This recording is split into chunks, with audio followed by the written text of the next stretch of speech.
Say hi, honey.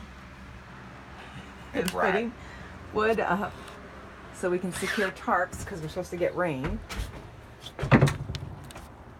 So this is wood on top. This will be the wood that we put on top when we're all done, but we're temporarily attaching it before we tarp it.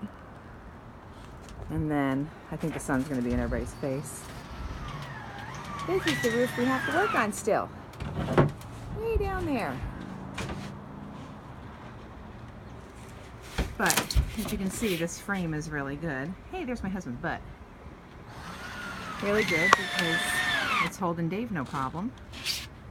Because he did the frame because he is awesome. So that's what we're doing tonight. Putting wood up so we have a ceiling in here. I gotta finish that corner and that corner stripping.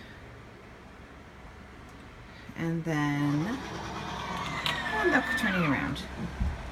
Yes, we leave a mess as we go. Then we clean.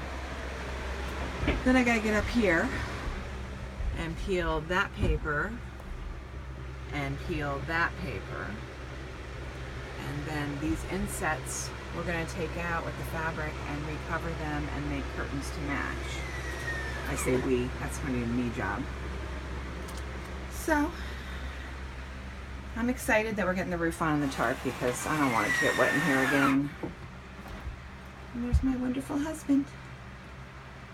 He's so awesome. Have a good one.